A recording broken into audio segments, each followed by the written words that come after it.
D4 Sports coming back at you.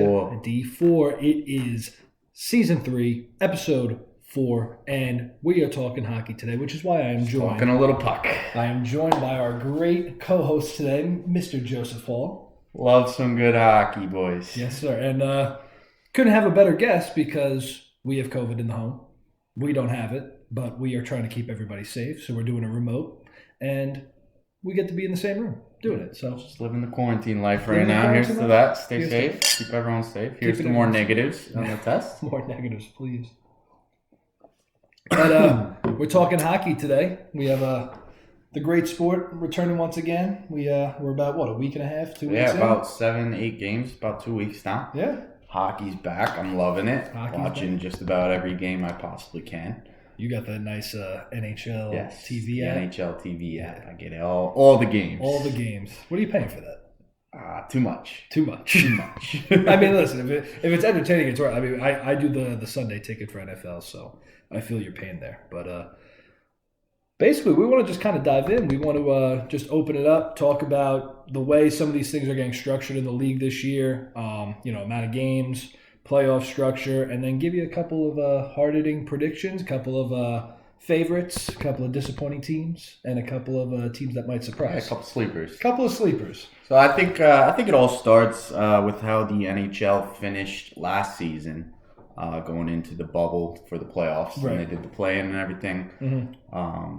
They pulled it off with thousands of tests, all the guys getting tested every day, all the teams being in the bubble. Mm-hmm. Very difficult, but at the end of the day, we got some very, very entertaining hockey to watch. It was a great play. It was kind of like nothing ever happened. Like nothing happened. Like when we watched the playoffs, the fans weren't there, but we were locked. Right, in. you got used to it really quick, and it was still great hockey. So hats off to the players for 100% competing the level they did.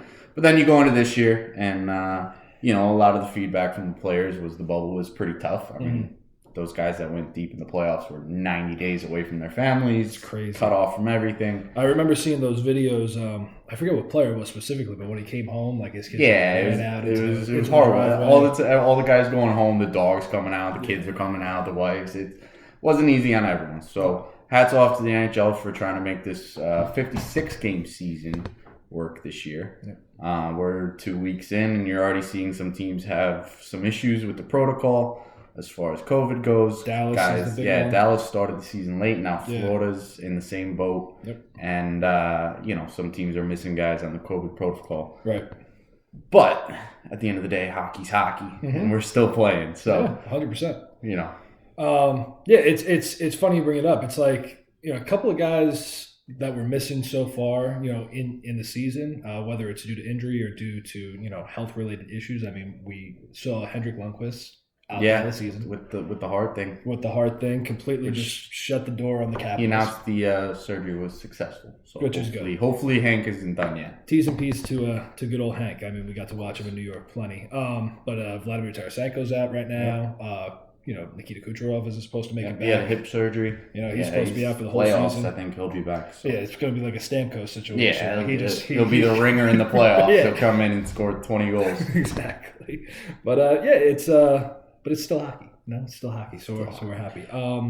Why don't we dive in? We'll talk about how they're kind of structuring everything. Basically, what we have going on in the league is it was very important for them to make sure that even though they didn't want to be in a bubble, they wanted to situate the teams in divisions and brackets that stayed relatively regional so that it was much easier to contact trace. And this is something that we actually talked about in last week's episode when Mike was on.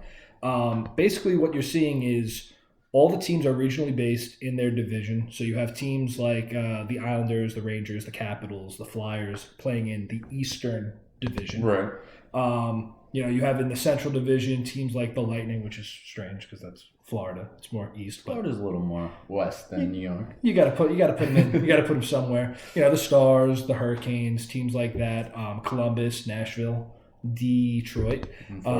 Unfortunately, that's a pretty tough. You put them anywhere, it's gonna be tough. That division itself, though, is pretty. Literally, the two teams that went to the Stanley Cup last year are going to be going head to head all year, and beating up on Detroit. That's okay. And then we got the West Division with arguably the two best teams in the league right now, between Colorado and Vegas. Well, and St. Louis is close on that as well. St. They're Louis still favorite to go deep, despite not having Tarasenko for much of the year. And, the Wild, Coyotes, Kings, those teams are in the West. And then what I really like that they did, they took all the Canadian teams and just said, go play your own thing. Well, they had to. They had to. Because our neighbors up north didn't want any traffic coming across the border. Which let is us get up there. Which is funny because we saw that with Major League Baseball this year. The Blue Jays had to end up playing in Buffalo this year because they couldn't have the border thing opened up with everything going on. So we have made an agreement. We are going to try to talk about COVID as little as possible. As little as possible, but it's so prominent. It's very. I mean, the entire design of the league this year is based around it. So I mean, it is a thing. But that's true. We're making the most of it. But what do you like? What do you think of the way they did these divisions? Do you like this setup? I don't think you can really argue it because I don't think they were exactly going for fairness. No. Because if you ask my opinion, the Eastern Conference you got Washington, Boston, Rangers, Philly, Islanders, Pittsburgh. Those are your top teams in that division. Hopefully Buffalo can do something because I'm hoping Eichel finally gets some wins that he deserves. They started out hot. What are they? 3-3 now? They won 3 straight. Yeah, they were 3-0. I think they won 3 straight. Yeah. But yeah, just a tough conference. All those teams are powerhouses. I mean, Pittsburgh's declining as far as this dominance we've known from them. I will say they have more wing talent on their team than they've had in a little bit. But at the end of the day, it's still Pittsburgh. It's still Crosby out there. He's still going to make plays. Yeah. You can't take that away from him. That's for sure. Just waiting to see when Malkin comes back and becomes a dominant force again. We shall see. He's making $9.5 million. You better do something, right? Right now, it's for no reason. But I mean, the division alignment, it all makes sense. I mean, the Canada division, the North division, you can't. Again, that's COVID reasons only, just so they could travel. But it does bring a lot of entertainment. I mean, you got the Battle of Alberta, which is always a cutthroat game, and they're meeting 9-10 times this year. It's already absolutely nuts. Well, like the regional games, I mean, like just here at home, we're going to see the Islanders and Rangers play almost like eight and that's always one of the best games of the year. Oh, and they usually play 2 or 3 times a year. And we're going to see that 8 times this year. It's great. I mean, it's really, really going to be fun to see. And you're 100% right. The way they divvy up the talent, it wasn't like they were trying to make it so that everybody has good teams. No, I don't think any of it was stacked. I mean, you can make an argument for your Tampa and whatnot. Yeah. But then again, you got Carolina down there, and Carolina's sneaky good. Carolina's sneaky good this year, man. They're struggling out of the hop here. Out of the gate, they are, but they have a lot of talent on that roster. If I'm not mistaken, they're one of the COVID protocol teams right now. Yeah, which no surprise considering their location in our great country. But and again, we already kind of brought it up, but like I just look at the West. I think between the Avalanche and the Knights and then the Blues, they're just kind of gonna beat up on each other. I mean, I like the Wild as a team, but then they're a 500 team at best. Yeah, they might squeak into that 4th spot in the division. Yep. Which we'll get to on the playoff format this year. Yeah. But yeah, it's all Vegas, it's all Colorado, and it's all St. Louis. Those are the 3 teams on that. And the other teams in that division are just not very good. Yeah, I don't think Arizona's coming out. Coming out of the ashes. Or the Kings, even the Sharks are going to struggle a little bit this year. It's going to be interesting to see how many points both of those teams can rack up in a 56-game format, and the Blues themselves. So do you want to talk about these playoffs? How are they going to structure the playoffs? How do we determine who makes it? Yeah, so the playoffs this year, we got the 4 divisions. Each division is going to have 4 teams. The top 4 teams make the playoffs. Mm-hmm. So the first 2 rounds of the playoffs are inside each division. So round 1, round 2. So every division, there's 4 teams that can get in, which might open the door for that 4th spot for someone we don't expect. Yes. To sneak in there, and then everyone knows once you're in the playoffs, the slate is clean pretty much. Anyone can go deep. Anyone can make a run at the cup. Yeah. So I'm excited to see, maybe Anaheim sneaks in and then wins the series. You just never know. Mm-hmm. So it's very exciting. After that first 2 rounds, the winner of that division is going to go on to face one of the other 3 winners of the divisions, and it's going to reseed, which is cool. So we could get a in a normal time, two Western Conference teams Yeah. playing against each other for the cup, which has never happened. Never. So it's always East-West. So, all of a sudden you could have two East teams playing. We could have a Tampa Bay Islanders Cup. Right. Who knows? Anything could happen here. So it's really exciting. Which is really cool because I think, between the NHL, I think the NBA struggles with this too. A lot of people always say that in a 16-team format, when you do it by East versus West, a lot of people always complain that you never get to see the best matchup possible. Right. This year, while I do think there is some discrepancies in the divisions themselves because only one team can make it out, you are going to be able to see some different matchups that we probably wouldn't be able to see otherwise. And it's going to be really cool to see, at the end, who's going to be facing off against each other. For sure. The one thought I did have is, a lot of these teams, they're playing each other 8 times a year, and then they make the playoffs. There's potential to play another 7 games against that same team. And so I think these guys are going to start to figure each other out a little bit more than normal. 100%. And you're going to see, you're probably going to see either some really high-scoring games or some really low-scoring games. Yeah, I'm sure as we go, the scoring will go down a little bit. Right now, the NHL has been pretty wild. Yeah, 100%. And you talked about, repeating matchups in these division rounds. It's really going to come down to, veteran leadership on the team, keeping guys sharp against opponents you've played already, and then coaching, really. Yeah. A lot of times it's, what goaltender gets hot or who's just on the good run. A lot of this is going to come down to who can game plan the best for a team that you've played 8 times already this year, especially in that first round. For sure. And, if you think about it, we're looking at about a little over 100 days left in the regular season, and most of these teams still have 49, 48 games to play. Dallas has about 55, 54. It's crazy. So they have just over 100 days to play those games. So it's going to be a very tough stretch for these teams. Yeah. You're going to see guys get hurt. You're going to see guys get sick. One of your top teams all of a sudden can lose a few guys to the old protocol. And you go on a 5-game losing streak, and it completely flip-flops the standings. And it's rough because it was a late start.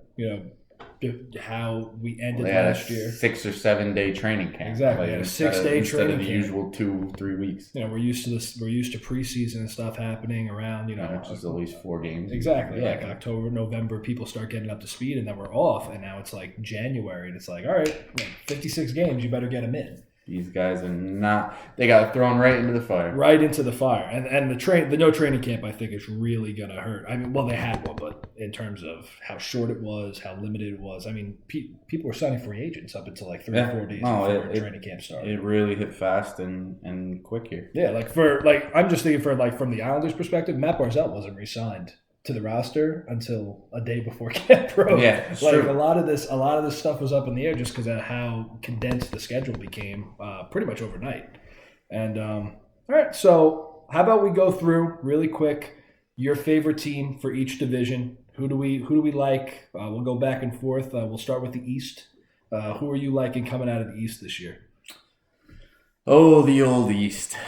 This year I'm looking at Philly coming out of the East. Tough team. They play hard. They play physical. Yes. But they also got a bunch of guys that can put the puck in the net. Yeah, and they have Carter Hart. So the goaltending is there. We all know he's a young guy. He's proven himself already. I think he's only 22, 23. Yes, he's very young. Very young. But it's important, maybe a younger goalie is going to have the fresh legs a little bit more so than the older guys with the crazy schedule we got here. And I think I'm right there with you. I like Philly a lot. Philly's actually going to be one of my, kind of sleeper teams that I think can make a deep run at it this year. And for the lone reason, I like what they have on offense. Claude Giroux's still kicking. He's doing his thing, man. He's got a great beard. He's got a great beard. We were looking at it last night. Great beard. Nice beard he has. But really, it comes down to how dynamic Carter Hart is in net. He's just. It's hard to argue against him being the top goaltender in the league right now. For sure. Vasilevsky in Tampa doing his thing. It is what it is. But I think you saw what he did in the playoffs. I watched it pretty closely with the Islanders in that series. It was just the dude's a magician, and he's only going to get better from here. For sure. Yeah, he's he can when he's on his game, he's a stone wall back there. Yeah. What do you think? North next? Yeah, let's go north. We got the good old Canadians. I'm gonna personally, I'm leaning towards the Maple Leafs, which is tough I think it's easy to see how dynamic their roster is. Always is. It always is. I don't think that necessarily means that they are going to make a run in the playoffs this year. I just think when you look at a 56-game season, I think the talent rises to the top, and I just find them to be the number one team in that division going into the playoffs. I don't necessarily think that translates otherwise. Another team that I'm keeping my eye on in that whole bracket, though, is Calgary. I think Calgary. You really think Calgary? I think Calgary can make some noise. Gonna turn it around. I really do. All right, so Toronto, the big acquisition this last year was Joe Thornton, Mr. Assist himself. He was up on a line with Matthews and Nylander at the start of the season. Great beard. Another great beard. Talk about a guy that can dish the puck to people that can put it in the net. Yeah. But unfortunately, he just broke a rib, I believe. Yes. Or fractured a rib. Yes. So he's going to be out for a little while. If it was the playoffs, he'd be playing. Yeah, he'd be playing. No normal problem. Day. It's a little dip. But yeah, we'll see. We'll see if the goal scoring on Toronto can overturn their defensive woes. Yes. And their goaltending inconsistency. Who do you like in the North there, guy? I'm going Montreal. This is one of the sneaky ones. The Canadiens. So the Canadiens beat Pitt last year in the bubble in the first playoff. I guess it was play-in round. So they did. Right? Yes. Okay, I just seconded myself. No, so it was an upset too. Yeah, it's a big upset. So Montreal's coming out. Tomas Tatar. He's already scoring goals. He's a former Detroit guy. Yes, sir. But they're putting the puck in the net. Right now, they're plus 11 on the goal differential. Yeah. And at the end of the day, Carey Price is in the net. Yeah, hey, listen. You could say this every year. If the guy stays healthy. He has to stay healthy. So I think Montreal, maybe they don't finish on top of the division, but I think they're going to go pretty far, at least past the second round. So you think they could be one of those teams that catches people by surprise? Maybe not surprised. Maybe the 2 or the 3. Yeah. Edmonton right now is the other big team in that division. They're doing absolutely nothing right now. It's a shame what they do with good talent, man. I mean, they have arguably 2 of the top 5 players in the sport right now on their team. Arguably, they do. I mean, they do. McDavid and Draisaitl. Yeah, but they just can't put it together. Something's still missing up there. Hopefully, for McDavid's sake, hopefully they figure it out. He's 24 though. He's got time. He's got plenty and a nice contract. And a nice contract. He just built a house. He's fine. Exactly. He'll be around. How about the Central? The good old Central, Colorado. That's the West, guy. Oh, Central is going to be Tampa Bay. Okay. I wish Colorado was in the Central because I wouldn't have to struggle with my pick. Tampa Bay is going to come out on top of that division, even without Kucherov. Yeah. They got all the tools. I mean, you still got Braden Point. Yeah, he's going to make up for the points there. Yeah. Well, not all of them, but and then Stamkos is healthy right now. Playing. You basically swapped out Stamkos for Kucherov. I mean, both those guys are good for a point a game, and probably in my opinion, the best D-man in the league right now, which is Victor Hedman. Absolutely. Just guy plays 28, 30 minutes a night. Crazy. Shuts it down. Seth Jones, though, has a bit of a can make a claim to. Big Jones fan. Yeah. Big Jones fan. Especially after that, 7 OT, 6 OT game they played, where they had played almost 60 minutes. 60-something minutes on the ice. We're just going to keep thinking about absolute machine. Just an absolute unit.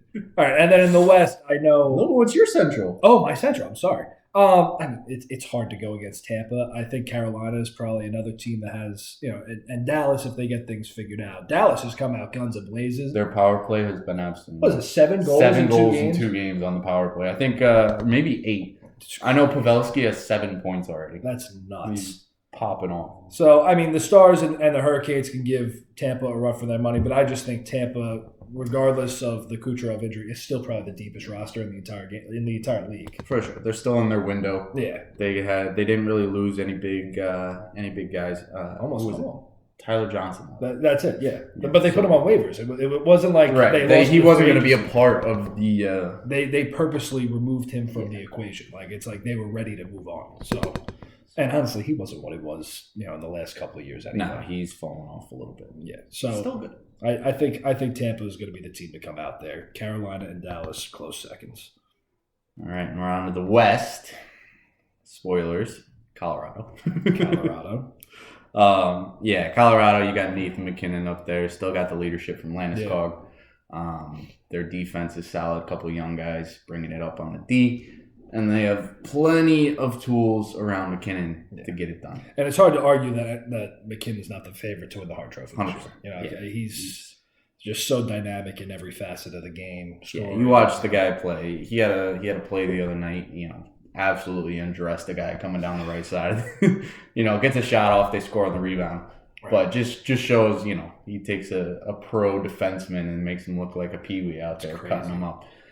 Yeah, and he does that. He does that every other shift. Yeah, 100%. So, I personally, as much as I like Colorado, I do want to, be able to argue a little bit. I personally think Vegas is the team that comes out of this division. I like them a lot.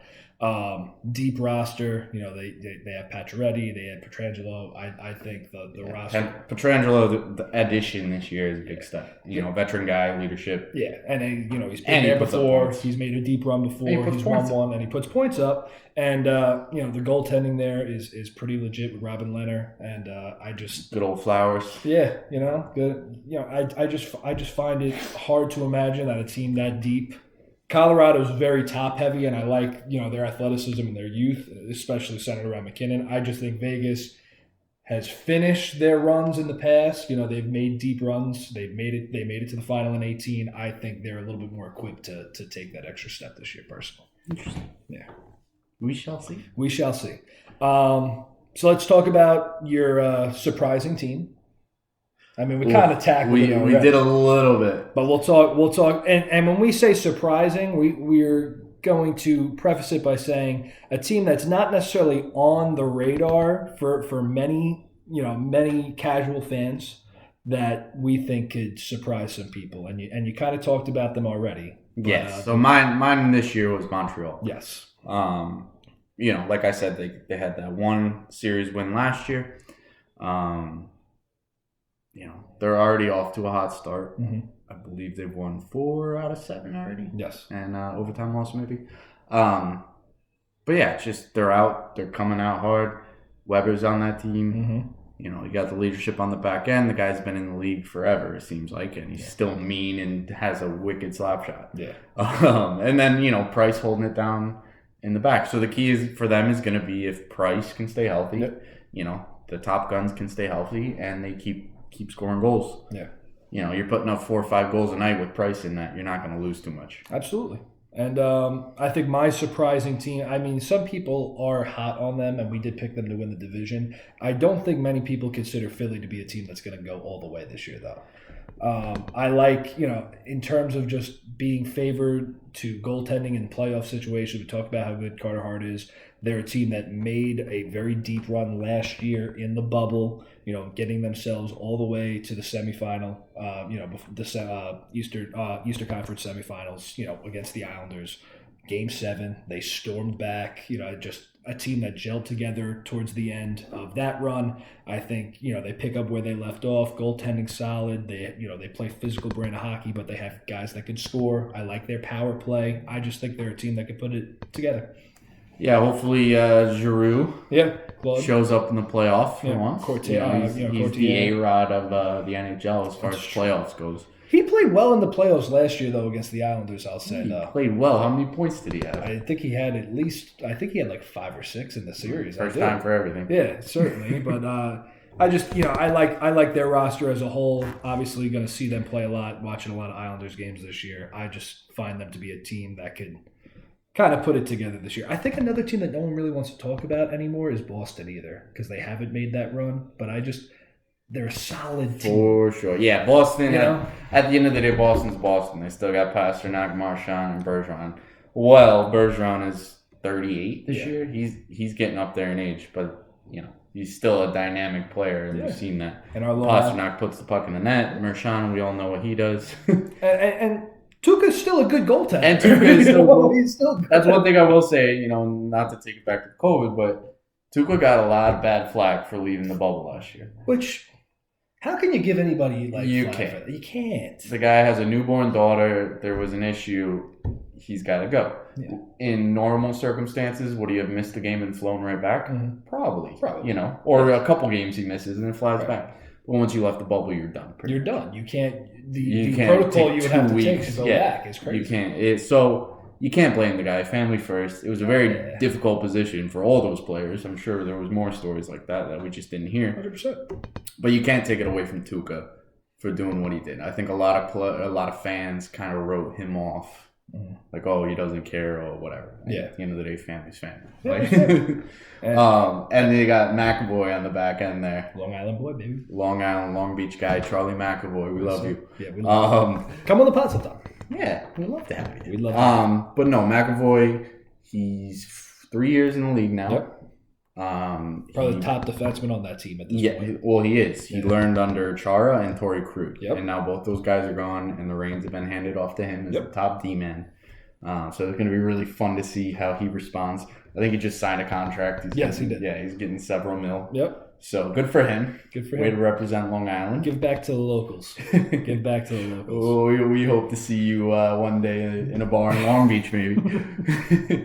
How about one team that you can see disappointing a little bit this year? Disappointment.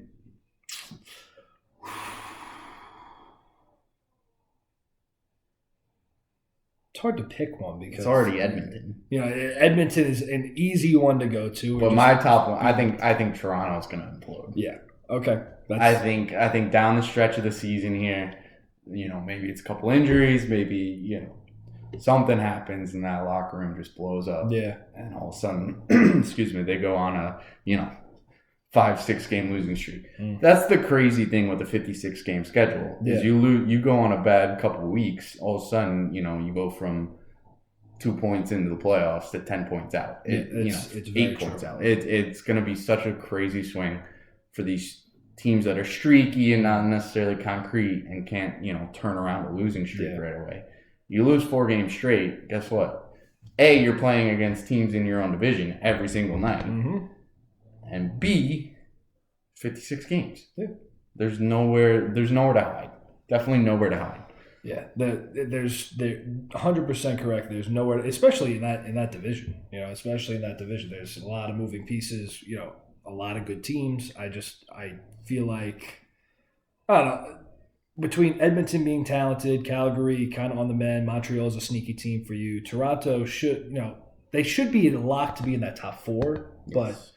I even picked them to win the division as a whole, but like I said, and like you alluded to, their ability to move past that is kind of questionable. Yeah. So I feel like we're raking on the Canadian teams. Also, Vancouver's struggling. Right? Yes, very much so. But did you expect much from them this year, personally? I did. I didn't like their roster makeup this year. I thought they would be competitive. I didn't see them as a team that would kind of take a big step, though. Lars Patterson. He's pretty nasty. Quinn Hughes, come on. Yeah. But brother of Jack, who's tearing it up in Jersey right now. Yeah, we're 7-8 games in, and anything can happen this year. I think anyone can admit that this could go one way or the other in a million different ways, and that made absolutely no sense. But you know what I mean. We're basically trying to give you a prediction show where we're saying we have absolutely no clue what's going on. I mean, you have to imagine. You have to imagine your top teams are going to do what your top teams do. The middle of the pack, it could be throw it in a blender. Who knows what's going to happen? 100%. My disappointing team, I have 2, both coming from the East. In terms of a team that has the pedigree of being competitive, maybe I'm holding out hope. I'm not going to put my team in the most disappointing team. It's okay. I honorable mention. It's not a surprise that we all knew disappointing. I do have the Capitals as a team that could potentially disappoint this year. I just look at I think them losing Lundqvist early in the offseason, I think kind of caught them by surprise. They already had lost Holtby, which means their goaltending situation was kind of on the fritz as it was. Roster's getting older. I've seen them play a couple times just to start the year. They've played okay, but in terms of a team that we have kind of pegged as one of the juggernauts of the Eastern Conference, I could see them being a team that maybe sneaks into a 4 spot in that East Division, maybe a 3. And I find them to be a team that might be an early exit. Another team that I have, and this isn't just me being a bias fan, I think the Rangers are going to be a team that disappoints just because a lot of people saw, they got the number one pick. They did a lot of good things in the offseason. I don't think he's scored yet. He hasn't scored yet. And I just view them. Sorry, I had to make sure the camera's still going. We're good. Sorry, fellas. And ladies. I just think the Rangers are not a team that is ready to take that next step yet. We've kind of seen it already. I think their last. Well, the goaltending's been super shaky as well. And they were kind of harping on the two youngsters kind of taking the next step and taking over for Hank, and they just haven't yet. I don't see this as a complete roster, and I know a lot of people, especially in the New York area, talking about this team, thought they could potentially sneak into a playoff spot. I don't see it at all. The division's too tough. I think the division's too familiar with each other. I just find that a young team like this is kind of just get into a couple of car crashes with some of these big boys, and by the end of it, you're going to be looking at a 7 or 8 team for sure in that division. Who's winning it all? Do we have to do this now? I'll stand by my top pick, Colorado. Okay. I think it's their year. As much as it pains me to say that in a Detroit jersey, but it's been about 15 years since there was any issues there. But I think Colorado's taking it. I think it's their year. Colorado is certainly, a safe pick. A lot of people taking Colorado. They are loaded. And I think it's going to come down to, once again, I'm staying in that West Division. I'm saying Vegas wins the whole thing. I think no matter how you slice it, we can both agree whoever wins that first four is probably going to win the whole thing. Whoever wins that West Division is probably going to take it all because they're the two best teams in the league, and St. Louis is no joke either. I mean, we've tried to keep them in it, but I think there is a separation between those two and St. Louis. Whoever wins that West Division in that first round of the playoffs, I think, is winning the whole thing. Either way, I'm very excited to see how the season plays out. Yes, sir. We got about 50 games to go here, so 50 games to go. Who knows what hockey is back. Hockey is back. I want to thank you for being on the show with me. My pleasure. Talk hockey anytime. We will certainly have you back once things develop a little bit more. Probably a month from now, we'll probably circle back to hockey. We're going to try and keep things on a relatively tight schedule in terms of sports that we hit, hosts that we have. But thank you for being on here. Guys, that is going to wrap up today's episode. Once again, this is D4 Sports. Cheers to you, my brother. Cheers. Sports entertainment for the walk-ons of life. I want to thank you guys for watching, and we'll see you next time.